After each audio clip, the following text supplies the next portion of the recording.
Good afternoon. Thank you for being here at the Pork Congress and at this seminar.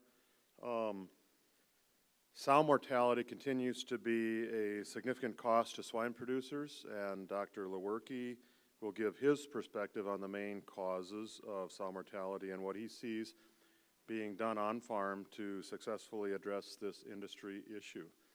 I hope that you enjoy his presentation. Please welcome Dr. Brad Leuwerke from the Swine Vet Center. Familiar faces in the room, that's great to see, and for the Wakefield crowd, you can hold our heckling to the end here. This is our team at Swine Vet Center, and although I'm the one up here speaking today, I would say that my thoughts, insights, ideas that I talk about today is certainly a collaborative effort from the entire group at Swine Vet Center.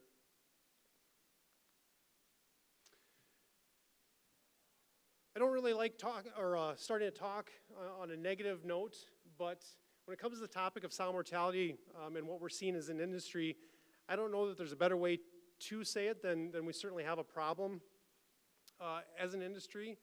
As we look at try and turn this here a little bit, guys. As we look at the last 10 years in the MetaFarms database, we see almost a linear increase in sow mortality, and if we look at other record-keeping programs, we see a similar trend that's happening out there. So certainly, year after year rise in sow mortality, which has not been a fun story to tell. When we break it down by month, really we see that sow mortality is fairly consistent throughout the year. It's not like we have 6 or 8 months where sows aren't dying and then large spikes.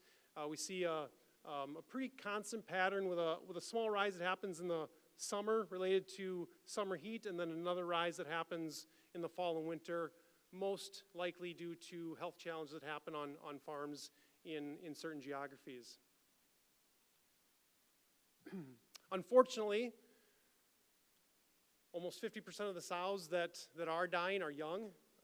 In the SMS database, almost 50% of the sows don't make it to parity 3 or third litter. So we have a problem with young sows dying in herds.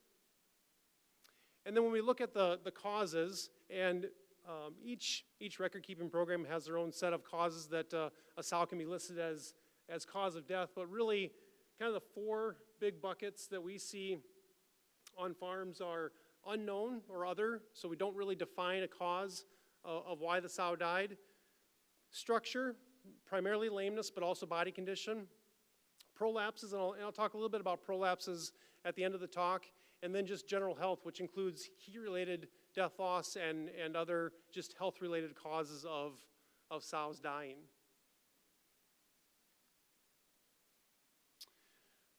When we look at the costs, and those of you in the room that see the numbers for your farms on what sow death loss costs, or what sow death loss costs, I think you know it's a big number. We look at some of the information that Ron Ketchum has given us over the years, and you can assign your own thoughts on what the cost of developing a gilt is, what your feed cost is, what your perceived cost or opportunity lost on a litter that's never farrowed and weaned, and cull sow value. It's in that $950 to $1,300 range per sow every time that a sow dies on farm. So it's a big number. Add to that, and I think you guys all understand this, when we have sows that are dying in farrowing or sows that die prior to breeding, we have trouble making breed targets.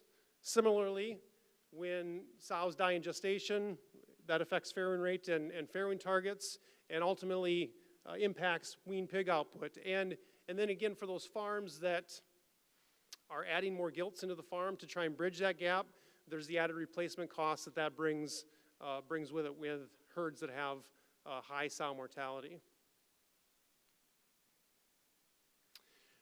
So that's the cost side of things. I think just as important is the impact that it has on people in sow farms. And I get the opportunity, as many of us at Swine Vet Center get the opportunity to get into a lot of sow farms, and no doubt in farms that have high mortality, it is quite demoralizing.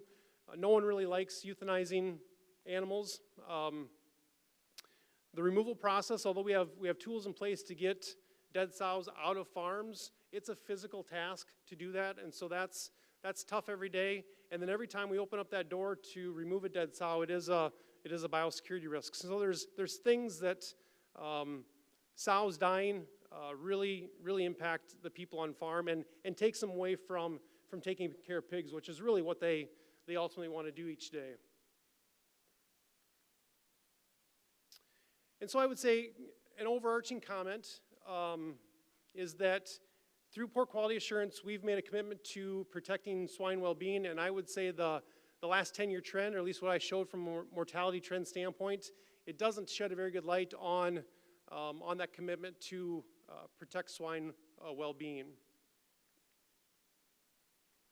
And so I'm not going to be all doom and gloom here today. I think there is hope. Low sow mortality or reducing sow mortality on farms certainly is achievable. We get to see a lot of farms that live in this top 10% of less than 10%, sometimes less than 8% sow mortality.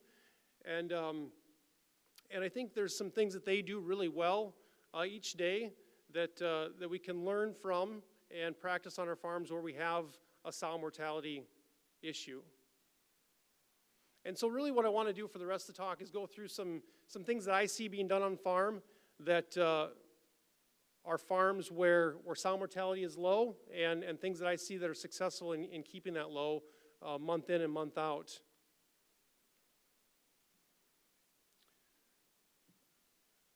I think one of the biggest challenges we have on farms today is adequate labor, and I know most of you in the room would agree that's a challenge on multiple fronts within farms. Farms today have staffing shortages. Bigger farms, so that leads to more sows that each individual has the responsibility of overseeing or taking care of. And today's employee, not that it's a bad thing, but today's employee has less just animal husbandry experience, and so we spend more time working with those individuals to try and train that part of animal care as they start on farm. And so really all of that boils into what I see on farms that have trouble with sow mortality or struggle with high sow death losses. There's less time spent on individual sow care. So how do we make an impact? I think all farms should really understand for their farm when sows are dying. When we look at that, and I'm sure if you were to look at your farms and when sows die, whether it be in gestation or lactation, it'll kind of shake out in a lot of cases to this last week of gestation, the week of farrowing, and the first week of lactation is where a bulk of our sows are dying. And so if we can focus our attention on individual sow care during that time, I think we make a huge impact on lowering sow death loss. And I'm not suggesting that we forget about gestation and that phase. That's important too, and I'll get into some information on individual sow care and gestation. But if we can focus our time in those 3 critical weeks, we will make an impact on sow mortality. And so I just threw some pictures in as kind of basic animal husbandry reminders that, again, those of you in the room that have farms that have low sow mortality, you understand this. It's done every day and it's done well, and so it's basic stuff, but things I think about that are important, getting sows up every day.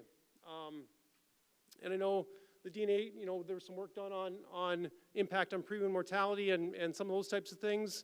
Todd, it's probably still something where getting sows up every day is helpful to understand, are they bright, are they alert, lameness issues, are they eating? That certainly is good observation that happens every day. Feed, and again, I'm always amazed the number of times I walk into farms where the feed quality or feeder adjustments or whatever it is leads to poor feed quality in the farrowing feeder. We can't let that impede a sow's desire to take in feed each day, and so that has to be done right every day for sows. Just as important, water and water intake or water availability, and I've been guilty of this too over the years where walking through farrowing and we've got a gilt or set of gilts that golly, don't look good, their litter doesn't look good, they're on a treatment list, and lo and behold, they just haven't learned how to drink yet. And so we've got to do things to help animals understand where the water is and get them drinking, because that drives so many things after that, including feed intake. And then I use the last picture as a reminder to me. Laura Bruner in our group said I need to remind people on how we do morning chores in the farrowing house, and wanted me to remind you that years ago, before we had feeding systems, we pushed a cart up and down feed alleyways in farrowing. We saw every sow every day. She got up to eat or she didn't, and if she didn't, we focused more on her from a treatment standpoint. And automatic feeding systems, although I would never take them out of farms, have taken away a little bit of that individual sow attention that we used to have. And so there's ways we can get around that. We see a lot of farms where the timers are set up on the feed system where we can come through and do our morning chores before the feed systems run for the day. We can see the 1, 2, or 3 sows that haven't eaten overnight, and we can flag those sows and put them on a treatment list based on what's going wrong with them. So we can work with the systems we have.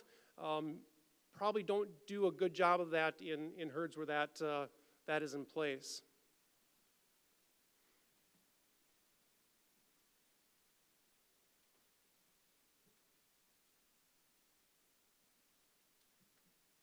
I think one of the other things in farrowing primarily, but it also applies in the gestation barn, is in farms where we have a sow mortality concern, I would say there's not individuals on that farm that are good observers of sows and understanding quickly when a sow has started to either have a fever, just become lame, or have, you name it, the ailment that she has, recognizing it quickly so we can get her dealt with, versus letting them get to a point where, again, a sow that's had a fever for multiple days, we've not recognized it, and then think we're going to salvage the sow. Rare does that happen. And so timely identification of sows that have issues is also important in lowering sow mortality. And if I had my wish, every farm would take a temperature on sows for the first 3 days after farrowing and have a protocol in place where if there's a temperature, she gets on a certain set of treatments that we've designed as a veterinarian and a farm staff to take care of those sows. I thought a really good study that's recently been gone through, or that's part of the Swine Survivability Project that's been presented at Iowa State Swine Days, as well as some other meetings, really did a nice job at showing what the impact of individual sow treatment can have. And really a quite simple study. This really, to summarize it, 2 people after feed is dropped into the gestation barn, assessing every sow and trying to get that done before sows start to lay down after feed intake is done. And then again, flagging sows that have not gotten up, flagging sows that have not eaten, and then putting them on a treatment course based on the treatment protocol in place for the farm. And really what they saw, and this is really, to me, quite dramatic, and goes to show the importance of individual identification and treatment of sows. But in the 23 weeks compared to 23 weeks after, we had a 4.25% reduction in annualized sow mortality just by identifying sows as they're starting to either go off feed or have something that stimulates them to not get up on morning feed drop. We were able to drop mortality that much on that farm. And so from that, one of the things that I think about is for farms, we really need to evaluate what our morning chore routine looks like in the gestation barn. And so if we're dropping feed in the morning, and then our next task as people is to go get ready for heat checking and breeding, and we're not walking the barn looking for those sows that aren't eating, looking for those sows that aren't getting up, that needs to be reassessed and changed so that we're applying what we're finding from that study and getting those sows identified and treated on a timely manner. I think we also, what I see out there is we sometimes forget how long it takes to really thoroughly walk a gestation barn and evaluate animals. If we're just giving 5 seconds a sow, it's an hour and a half on 1,000 sows. And so I think we need to look at that and understand our farms. Are we spending enough time in the gestation barn observing every sow and making those calls on animals that need further attention? And in a lot of cases, it probably takes multiple people to walk those barns, and multiple people that are looking at different sows every day, working different parts of the gestation barn. Over the years, Zoetis has done a really nice job, teaching us the ABC method on timely identification and treatment of nursery grow finished pigs. So the pigs we identify as A pigs, just starting to falter, those are the ones that are going to have the best response to treatment. And we can apply that to sows also. Take the case of a lame sow that's just starting to tap toes or kind of have some weight shifting as she's up and eating. Those sows are going to have a much better response to treatment than a sow that's already got a non-weight bearing limb, hard abscess, or simply is not getting up when we drop feed in the morning. So again, that ABC method can apply to sows, and it's something that we need to be able to do consistently on a daily basis on farms.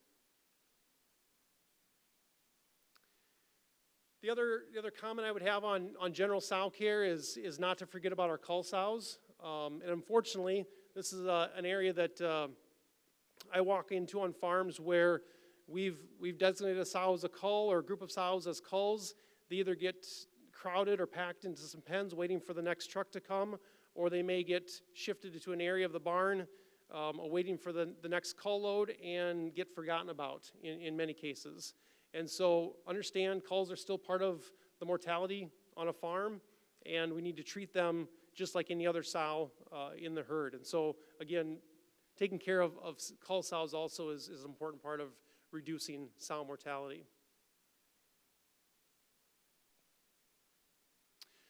I want to take a little further look into just some general why sows are dying. And so I showed this, one of the first slides, just again, categorizing how sows or why sows are dying. And really it's 4 kind of general categories: unknown structure, so primarily lameness, prolapse, and general health. So one thing that always amazes me when I look at that, and Brad, you've talked about that too in some of your recent MetaFarms articles, but we have over 30% of the sows that are dying today that are classified as unknown, or we don't figure out or determine a cause of that death. And so I think for the veterinarians in the group, it's probably a disservice to our clients to not post more sows on farm and help clients understand why sows are dying. And then also, it's on us, I think, to teach farm staff that are willing and able to do it how to post more sows, so we can at least get a general sense of why sows are dying on farm and not leave it as an unknown cause. And so when I'm training, Tanya, farms how to post sows, I always reiterate that it doesn't have to be perfect. We don't have to do a perfect Dr. Rosso postmortem of a sow on farm. We just have to get them opened up, develop a systematic checklist of organs and body systems that we should be looking at, and document what we found, either normal or abnormal. And then I always recommend that pictures help paint what's going on in the sow. And so I get lots of pictures throughout the week from clients on sow postmortems and trying to understand exactly what cause of death is. And once you develop a routine, it gets easier, and you start to develop, again, kind of this is why our sows are dying on farm, and these are the areas that we need to focus on. So really just kind of some general, list out some general things. If we all of a sudden have a subset of sows that we continue to find retained pigs, for example, then maybe we've got to look at our sleeving technique and some of the things that are happening around farrowing. If we're finding sows that have a lot of bacterial concerns and pneumonia, then maybe we've got to look at antibiotic strategies or vaccine options, and or do some further diagnostics to understand exactly what's going on. But we don't know that if we're not opening sows up to understand why they're dying. The next big category of why sows die or euthanized is due to lameness. And I think we all understand that lameness in general is very multifactorial. There's not just one thing that leads to sows becoming lame. There's lots of things combined together that causes lameness. I think it does start with the gilt from multiple fronts too. We've got gilts that are growing faster than they ever have, and so that leads to developmental lesions like osteochondrosis. Sherry, I said I'd pick on you one slide. This is it. Nutritional limitations. So, whether that be the number of gilt diets we have available to feed gilts, or in a lot of the cases when we have bone, mineral, or developmental deficits, calcium, phosphorus, and vitamin D being a challenge or short in some cases.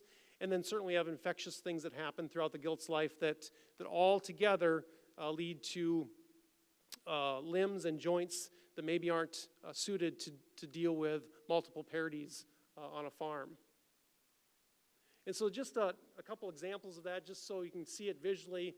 When I talk about infectious causes of arthritis, so Mycoplasma hyosinoviae lesions in a stifle joint, so red inflamed tissue in a gilt postmortem.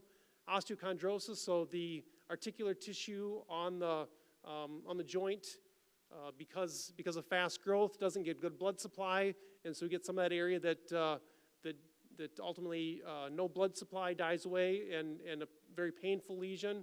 And then in cases where we've had a vitamin D concern or calcium, femoral fractures that, again, the entire bone doesn't fracture, but we have these microfractures that the bone it's trying to heal. That animal on selection may be sound or just slightly lame, and we may not pick up on it, but those are things in addition to OCD and an infectious cause of lameness that lead to a gilt that may become a lame sow further down the road. I don't know, Paul. I don't know that I talk with anyone from a sow farm manager standpoint or a gilt development standpoint that really does a lot of gilt selection anymore. That used to be something we talked about all the time, is how we select gilts. It is kind of a lost art form, I think. And so I think at minimum we've got to be looking at gilts for feet, legs, and soundness. And I don't know, that's an area we just have really failed to do. And I think we also need to have enough gilts in our population to be able to select those types of animals into our herd. I see too often high selection rates, and so we bring in a bunch of gilts we probably shouldn't, and no doubt those are sometimes gilts that become lame on us or have other issues that end up exiting the herd earlier than they should. The other thing related to gilts and lameness, as we see gilts that are growing faster, what I see at least is we have heavy gilts that come into the sow farm or at the time of breeding, and those gilts are certainly a higher risk for lameness, coming in heavy at their first service. We know that the gilts that are overweight and heavy in their first lactation are going to be a higher risk of not eating well, probably being removed from farrowing, and may or may not be a higher risk for mortality too. And so, and I'll leave it up to the genetic companies on what the recommendations are for age at first service, but making sure we're not breeding gilts too late, and that if we have gilts that are growing fast, is there ways that we can feed them differently so we slow that growth but not jeopardize bone strength at the same time. Pen gestation, and there's more pen gestation and Prop 12 than there ever has been, and I'm not up here damning pen gestation that it's a cause of lameness, although I would say that in the pen gestation herds I see compared to the stall gestation, we do see more lameness in pens, but it can work. I just put some things I think about when I'm talking about how we pen animals to try and reduce lameness for clients. When penning, we need to be doing a preg check before so we don't have riding of open sows going on. I think there needs to be an evaluation of every sow that's going to a pen, so it's not just going down the line and picking these 25 sows to go to a pen. It's making a good evaluation on, are they sound enough to be in a pen, and can they go, or do they need to be held back and individually housed because they just aren't going to hold up in a pen? And then as best we can, and I get it's difficult when we pen sows, especially if we have big pen sizes, trying to put the best or the like sows together so we don't have overly dominant sows that are creating issues for less dominant or less conditioned sows in those pens.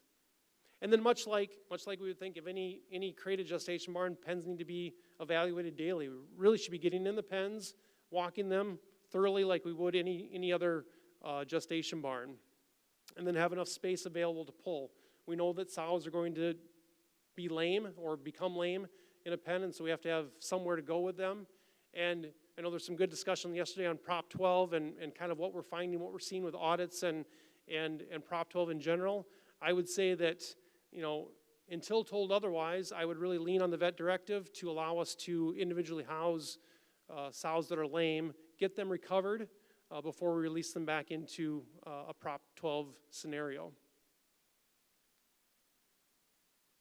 I would say that lameness, in my opinion, is an emergency. So when we have lame sows, whether it be just kind of that initial shifting weight, maybe a little bit slow to get up, and certainly sows that are non-weight bearing, we need to get those attention immediately. It's not like we can just mark them and maybe come back tomorrow and get them out of the pen or get them some attention if they're individually housed. We need to do that today. And so for sows and pens, they've got to get out. We've got to get them to a situation that hopefully benefits them. So if that's a pen that's lined with mats, or a stall that's got a mat in it, somewhere we can put them with a mat down, I think that's helpful. I think there's some really cool anti-inflammatory things that are happening right now that we can help sows that have inflammation due to lameness and arthritis that we should be doing. You could argue whether or not an antibiotic is really needed. I usually do, just because I want to make sure we cover all our bases, but anti-inflammatory certainly is an important part of treatment. And then we got to evaluate those sows probably multiple times a day, but certainly daily, to make an assessment. Are they improving?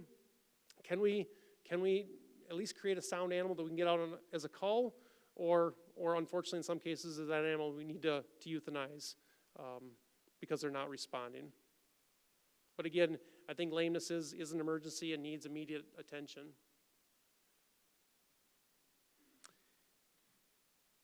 And I think from a how do we prevent lameness, or how do we prevent mortality that comes from lameness?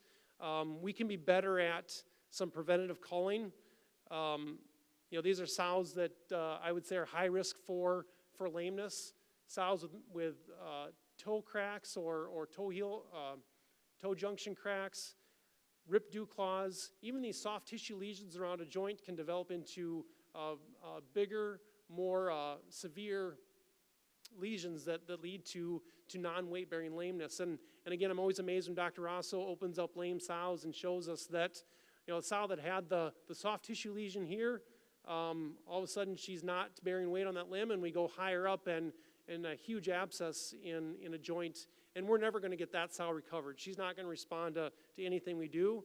But maybe if she was a torn dew claw, maybe she was a soft tissue lesion or some cracked toes, we could have gotten her out as a sound cull sow of value and not had to have the mortality. And then I think we've also got to work backwards and say, okay, if we've got sows with toe issues, with dew claw issues, what are we doing from a gilt selection standpoint to try and lessen that coming into our sow farm? And so then on that front, and I've waffled over the years on recommendations on trimming toes and trimming dew claws. Early on, I would have said that was my recommendation on farm is we've got long toes, we've got long twisted dew claws. Let's get those trimmed, and those will be sound animals for multiple parities. But the pushback I get, and I understand it, is trimming toes, trimming dew claws is hard work. It can be a little bit dangerous at times, even if we're trying to do it in a farrowing crate. And most farms don't have the carts or the that's slipped my mind right now, but don't have the ability to get those sows hoisted up and do the Zimpro machine on feet trimming. So I've kind of moved to the camp of when we have bad toes, we have bad dew claws, it's probably better to get those animals culled and then figure out ways, again, from a gilt development, gilt selection standpoint, that we avoid those coming into our herd or more of those developing within the herd. Just a few things on health and health stability and how that drives sow mortality, in my opinion. No doubt, guys, the biggest one from a health standpoint is PRRS and new PRRS infections that get into a herd. And even though each virus acts maybe a little bit different within a herd, depending on that herd's immunity or strain differences, we know that when new introductions happen, we're going to get sows with fevers, we're going to get sows that abort, often retain, and that's usually the big killer of sows is the impact of retained pigs or the inability to fully farrow out. And that's often what we see on these large spikes in mortality that happen due to PRRS. And so, and again, we could spend a whole afternoon on PRRS and some of that stuff. But really, my comment here is that I think when a PRRS introduction happens, we've got to get the entire sow farm prepped and ready to start triaging aborting sows.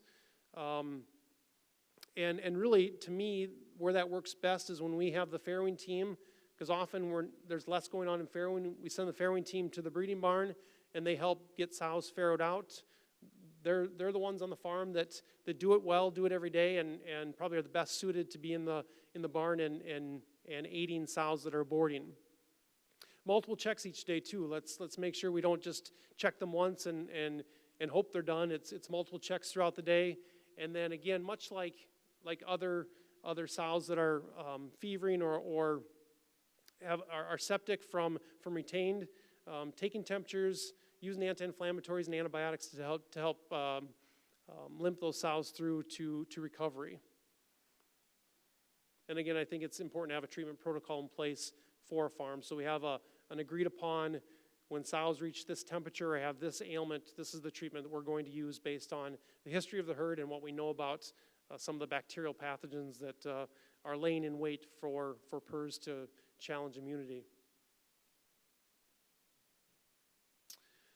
Mycoplasma, and this is my plug here, and Paul in the room has done the most of these of anyone, but I don't think any herd today should live with Mycoplasma hypopneumoniae. And I would say that the herds that I see that still are positive, if we're unstable, so if we have still gilts breaking while they're gestating, those herds have higher mortality because those gilts succumb to Mycoplasma and then are high risk of mortality in the gestating herd. And so we number one, shouldn't have Mycoplasma. It should just be gone out of your farm. But if we do have it or don't have a plan in place to eliminate, then we need to figure out ways to stabilize Mycoplasma in those herds. And through things like fogging, so this is an example of fogging a group of gilts with Mycoplasma to get them stabilized or get them exposed at a younger age. So by the time that they become a mature gilt entering the herd as being bred and gestating, that they've gone through Mycoplasma and don't have to go through it in the sow herd. Those tools are available to do that if you're a farm that has not made a decision to eliminate. And then some of the small bugs, again, these still kill a lot of, especially gilts on farm, when we don't have good vaccination and control strategies in place. And so things like erysipelas, I was talking with a client actually about erysipelas this morning and some diamond skin lesions that are showing up on their farm and some gilt death loss that's happened. So having good vaccination programs in place based on what bacterial pathogens you deal with in your herd. So erysipelas, Glasserella parasuis, asuis, strep and ileitis are things that I think about that definitely kill adult animals. And when they get unstable or when they really start ramping up on a farm, we can have a lot of death loss from those. Just a couple slides on heat stress, and I bring it up because it seems like this one always sneaks up on us. You know, things are going well coming out of the spring into summer, and then we get hot weather, and much like this showed, and thank you, Brad, for the information on this. July and August in the 2023 MetaFarms database, the spike in mortality classified as general health is lost from heat on farms. And so again, it's one that seems to always jump out and surprise us, and then all of a sudden we have a bunch of dead sows and wish we would have been better prepared. So I would say the farms that I get on where they don't get burned, and I'm not saying they have zero deads when it gets hot, because it's a hard one to keep ahead of, but usually those farms are in the month or two prior to hot weather. They're getting the facilities prepared, so cool cells are ready. They have the equipment in place to cool sows if hot weather does show up, and they're ready for it well before that first hot day. They're also good forecasters and weather watchers, so they know usually a few days in advance, and the emails, the phone calls, the texts go out to their supervisor teams that, hey, next few days looks like it's going to be hot, no relief at night. What do you guys have in place for plans for staffing? Are we going to do evening walkthroughs of the farm and make sure sows are okay? And what are we going to do to address sows that are overheating? And then more specifically to me on farm, I think it's important to have everyone realize, what do heat-stressed animals look like? How do they act? What are the animals as we're walking through the G-barn that are suffering from heat stress that we need to give attention to right now, or they're going to be dead sow? And so open mouth breathing, blotchy skin, vocalizing, these are sows that need attention right now, or are going to be dead sows if we don't intervene.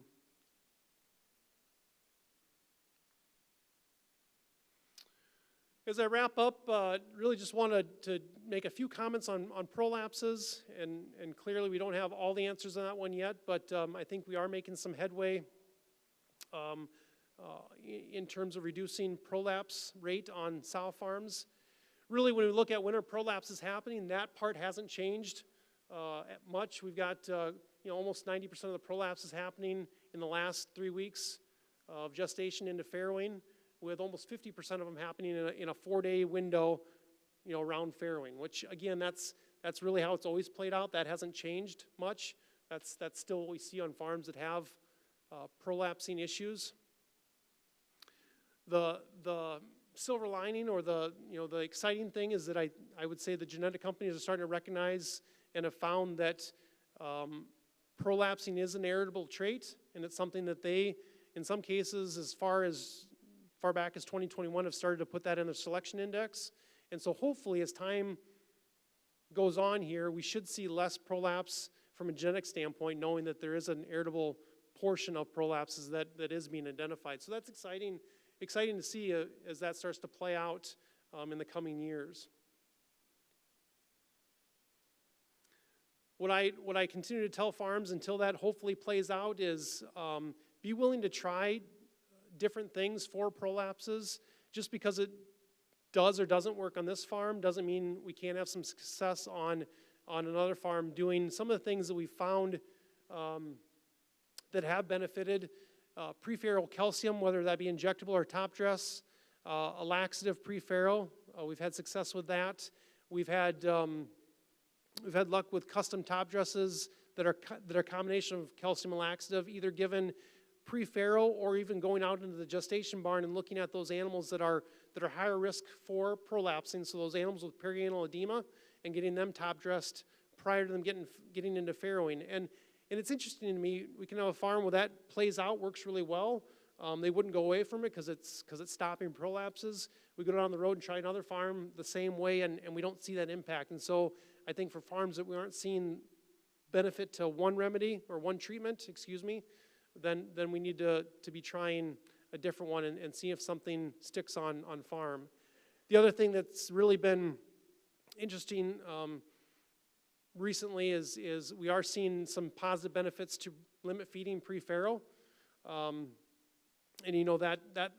that recommendation has kind of ebbed and flowed. The importance or benefit of ad lib as she enters farrowing, that's the world we've kind of lived in for a while.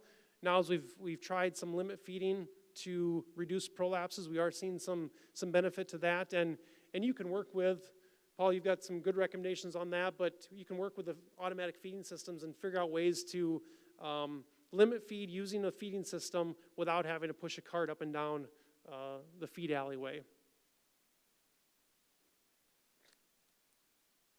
And so as I wrap up today, I don't know that I had any real gems here other than I think the biggest thing for farms that struggle with sow mortality is we really are missing on individual sow care.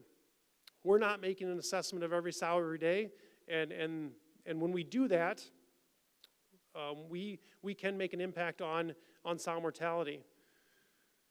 I think we've got to do a better job at understanding the causes of death. And so 30% unknown is, in my opinion, unacceptable. We need to understand why sows are dying so that we can put a treatment, a vaccine, a remedy in place to address those sows that are dying that we don't know why they're dying today. Health stability, and it goes without saying that has to be there. PRRS, mycoplasma, there's other pathogens I didn't talk about. There's the secondary bacterial things that can kill animals. We have to be stable from a health standpoint if we're ever going to impact sow mortality on a farm. Be prepared for heat. Again, that always jumps up and gets us, and we have dead sows before we have a plan in place. And then, again, I touched a little bit on prolapses. Hopefully, from a genetic standpoint, we're making some headway on that one, and that one will play out in the coming years. But there are some things I think we're finding success with. Just have to be willing to do those on farm and see if that helps your farm. And if it doesn't, trying something different to see if that has an impact. So with that, Brad, I want to thank you and your help on this presentation. Ron Ketchum also, I've talked with him in the last few weeks on a few things, so appreciate help on this, and would ask if there's any questions, feel free.